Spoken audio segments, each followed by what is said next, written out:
I'm Jenny Carlson. I'm Barry Trammell. Welcome to the Jenni and Berry Show.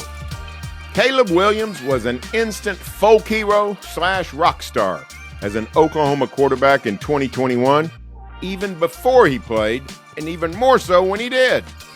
But Williams soon followed Lincoln Riley to Southern Cal, where he won a Heisman Trophy and now has been selected as the overall #1 pick in the NFL draft by the Chicago Bears. How are Oklahoma fans supposed to feel about Caleb Williams? We're going to talk about that and much more, but first we want to say thanks to these sponsors for supporting the Jenni and Berry Show. MidFirst Bank, Next Gen Roofing, Two Fellas Movers, the Oklahoma Ford Dealers Association. Drive into your best in Oklahoma Ford dealers today for the best deals on Ford's full lineup of trucks and SUVs. Ford is the best in Oklahoma. And hey, if you have not subscribed to our show, please do so. Just hit that subscribe button on YouTube. It helps us a bunch, and that'll help you. So do that today. Subscribe. All right, Barry, NFL draft is underway in Detroit. They had a huge crowd in Detroit. They're fired up there for the NFL draft Thursday night, but not a ton of Oklahoma State connections. But the big one is Caleb Williams, the former OU quarterback, obviously. You know, that 2021 year, Barry, you referenced it in your intro, but it was a crazy year. I mean, students were booing at Spencer Rattler, calling for Caleb Williams to play. Then the Texas game, all the craziness there when Caleb Williams takes over. Of course, Lincoln Riley leaves. Caleb Williams goes with him.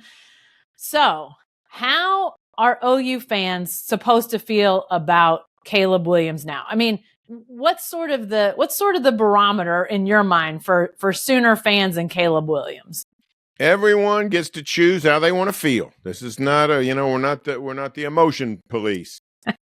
However, there's no reason not to celebrate the Oklahoma legacy with Caleb Williams. To me, it's self-defeating. Caleb Williams gave the Sooners a fabulous year of football. Think about all the memories. Think about the stealing the ball from the tailback. Was it Kennedy Brooks, I think? Yeah, Swipes it was. the ball At Kansas. up at Kansas. Yep. Saves that game, perhaps. You know, this 50-yard run in Stillwater that almost pulled out Bedlam. The dang miracle at Texas. I mean, Caleb Williams was a thrill-a-minute quarterback. And yeah, then he absconded with the Palace Jewels. But let's be honest. That was not a Caleb Williams decision. That was a Lincoln Riley decision, and they were always a package deal, like it or not. That's just the way it was. So I think Sooner fans ought to embrace Caleb Williams, lean on this legacy. Lincoln Riley, this won't make you feel better, but you still should embrace it. Lincoln Riley on Thursday night became the first college coach ever to produce 3 overall #1 draft picks. He had those guys with, of course, Baker Mayfield, Kyler Murray, and Caleb Williams. Those guys all quarterbacked the Sooners in a 5-year span. Yeah, unbelievable run. And, you know, even if it's just the Texas game alone that people want to hold on to me, Barry, that's enough. I mean, this guy comes off the bench after Spencer Rattler struggles and produces some of the most amazing moments in OU Texas history in just one game. I mean, that Marvin Mims pass comes to my mind every time I think about Caleb Williams in the OU Texas game and that Red River rivalry. I mean, an unbelievable play by Marvin, but the fact that the ball got to him, I mean, just unbelievable stuff. And let's not forget, Caleb Williams, true freshman at that point. He is a true freshman for the Sooners doing what he did. So even if you just hold on to what he did in that Texas game, I think that should be reason for Sooner fans. Yes, you don't like that he went to USC, but, you know, I don't necessarily know that I've seen, and maybe Caleb Williams has said bad things about Oklahoma. I don't know. I don't keep up with all the stuff that's out there like I maybe should, but, you know, I don't really feel like he's thrown a lot of mud at Oklahoma. Maybe I'm wrong, but I don't get that sense. If that had happened, maybe it's different, but I don't think that's happened very much. Yeah, this is not Kevin Durant Yeah. trying to make excuses for leaving. Nothing against KD, but that's what he's done.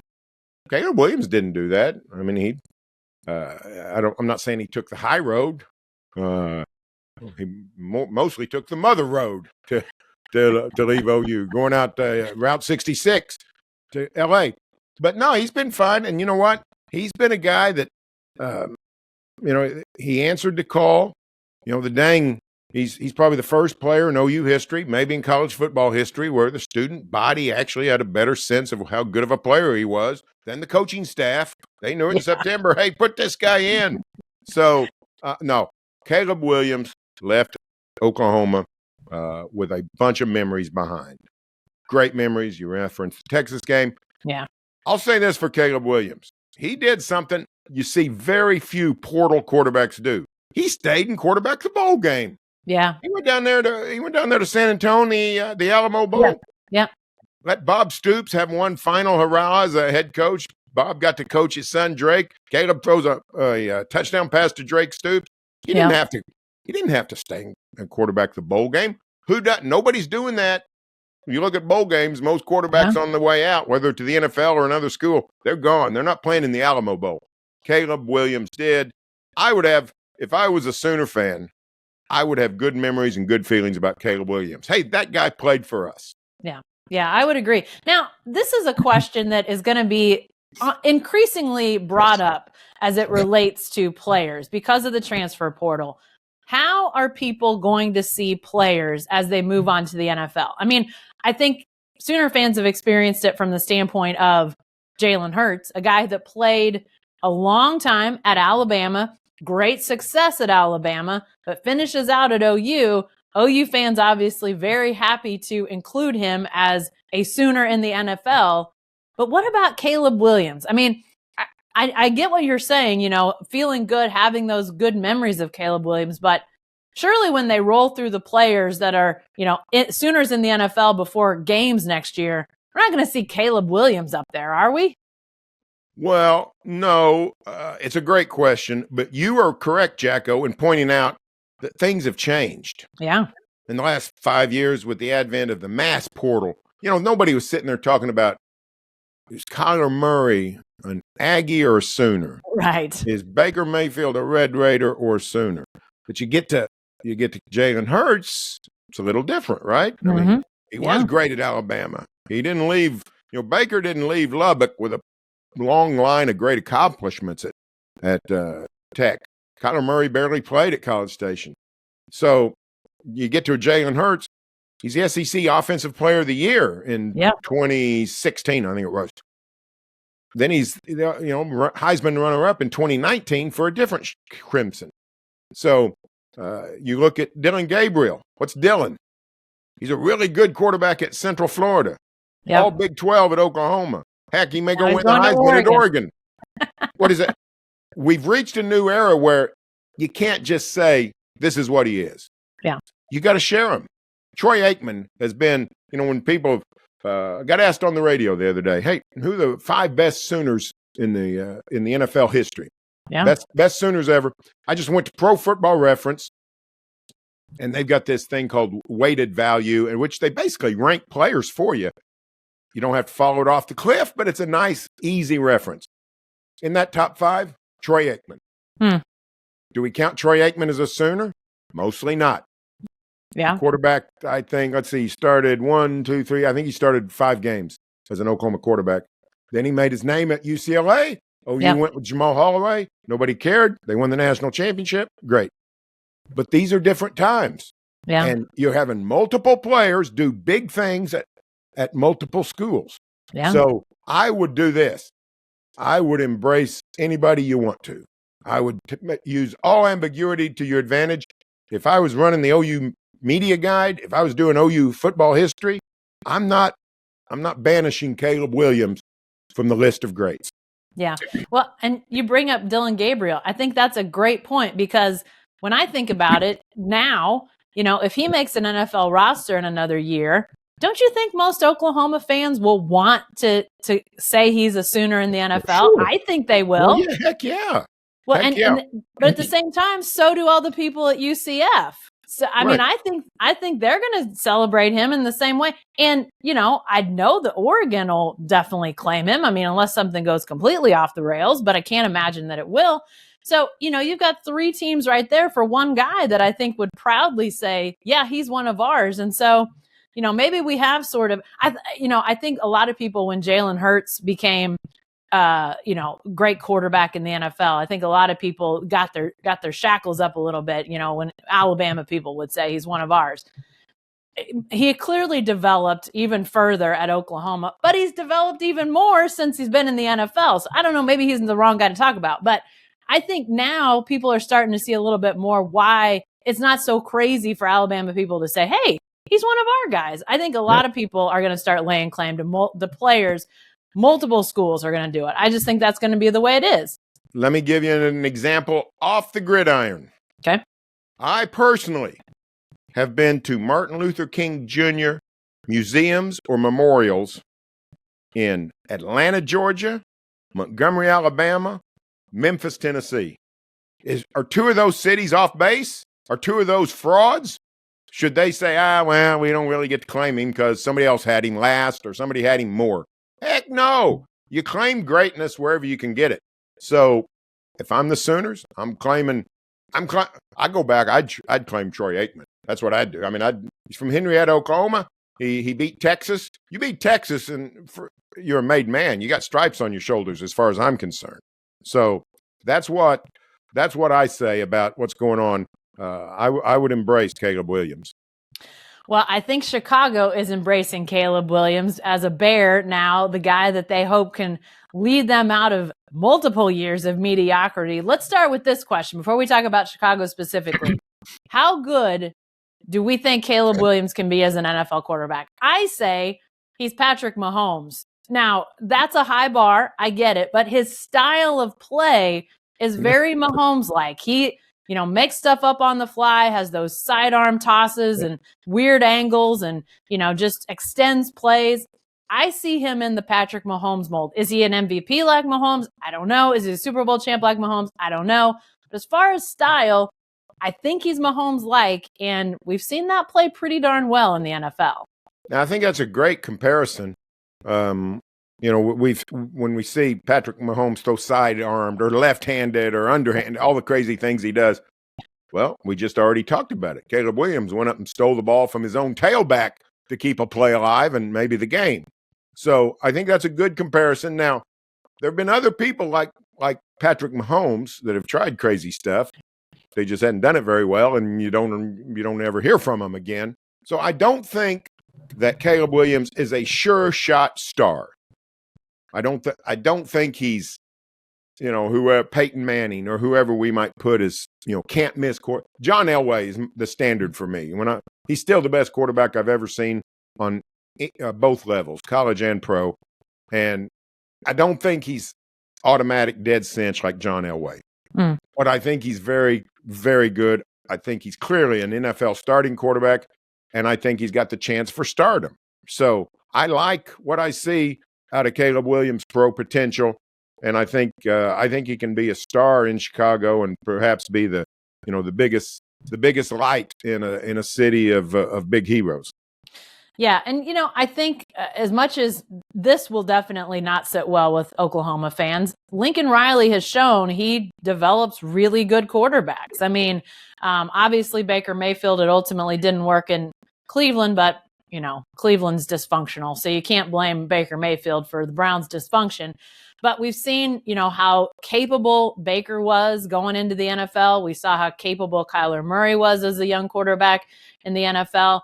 Jalen Hurts, as I mentioned before, he's evolved a lot more as an NFL quarterback, but was good as a rookie. So I think it's pretty clear that Lincoln Riley's not only able to develop quarterbacks for the college game, but to be ready to go to the pros and be pretty darn good. So I think Caleb Williams takes a high level of ability, understanding, development into the NFL. Now, I agree, Barry. I don't know if you can ever predict 100% stardom. Yes, it seems like, the Mannings, Peyton Manning. I mean, like some of those guys, you're like, man, this seems like a guy that is going to be great. But I mean, I don't even know. I feel like there's still a bar that feels like maybe something could happen. And I assume that that's the case with Caleb Williams. But I think he can be really good. I think he can be, at some point, I wouldn't be surprised if he's in an MVP conversation.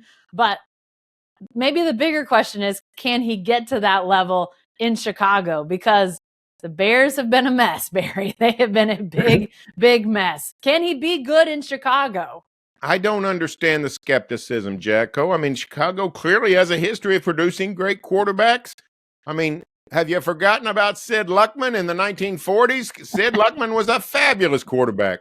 So the Bears have proven they can do it, and they can do it again.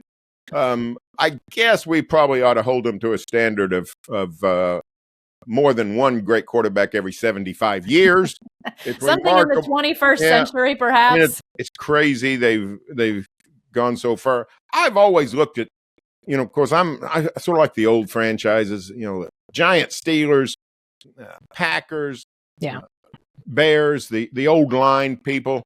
And I've always thought, man, if the Bears could ever get him a quarterback, and Jim McMahon was sort of a personality and character. He was actually not a very good quarterback. He just was playing with a great defense. Yeah. But if the Bears ever had a big time quarterback, that guy would own the city. And I think Caleb Williams has a chance to own the city of Chicago. Frankly, the Bulls are a mess. The Cubs are maybe on their way up. The White Sox, last I checked, are 3-22. And the last time I asked my nephew, the big Blackhawks fan, it was not going well. I don't claim to know if they're any good or not.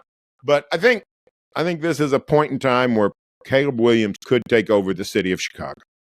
Well, and the Bears got him a nice wide receiver in the first round, too.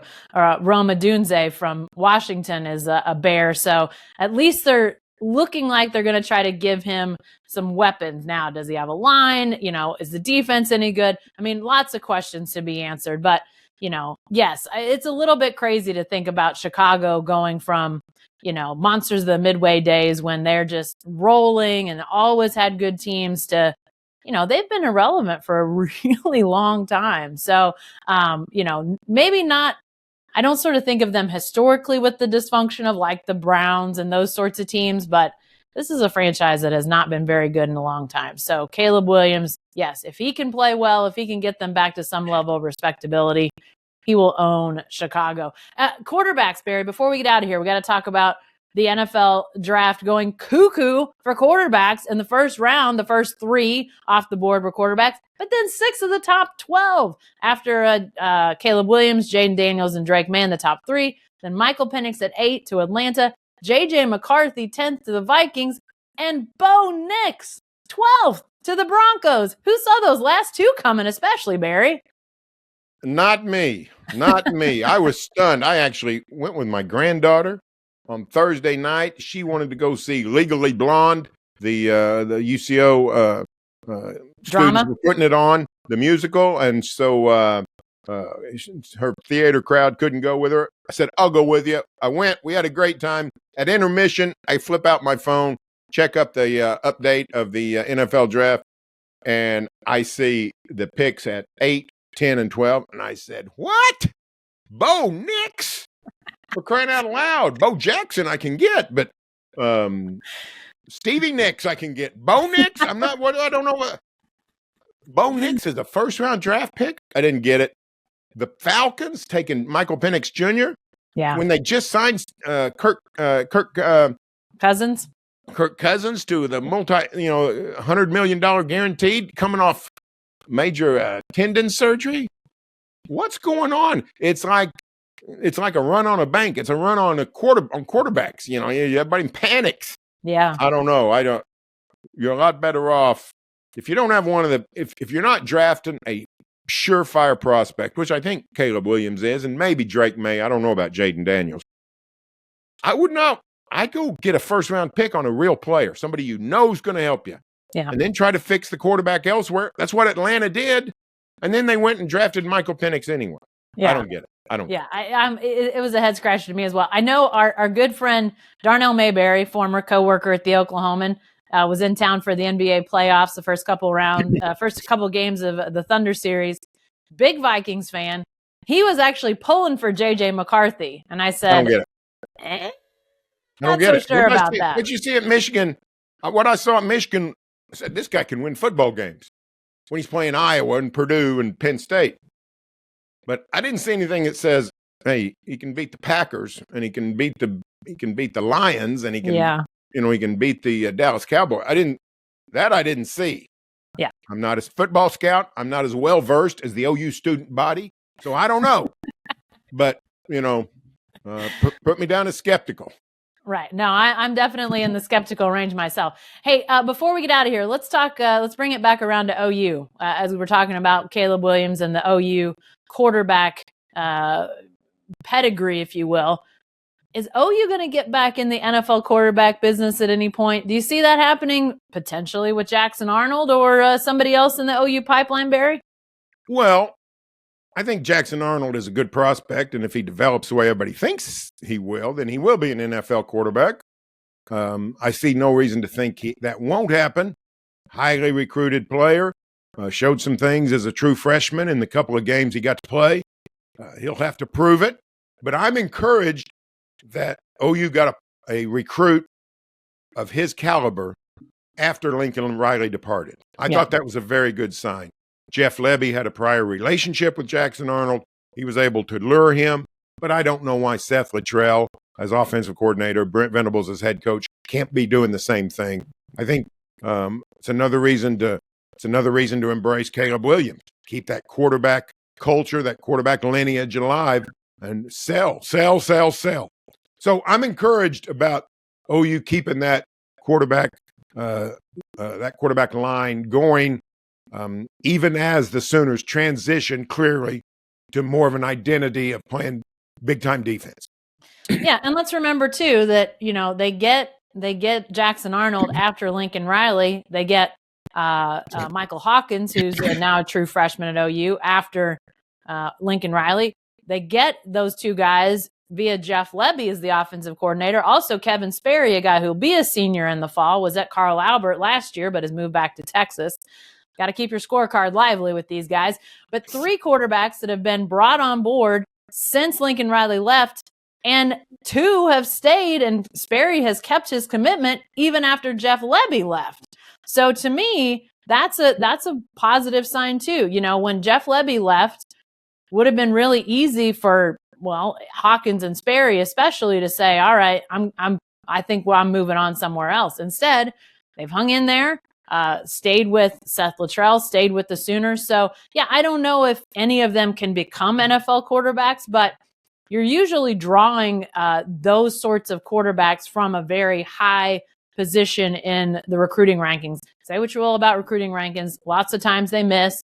But on the quarterback side of things, usually those guys that become great, pro prospects have been recruited or have been ranked pretty high in the recruiting rankings. So all of those guys are, and then they'll just have to see how those guys develop now with Seth Luttrell and the new offensive system moving forward.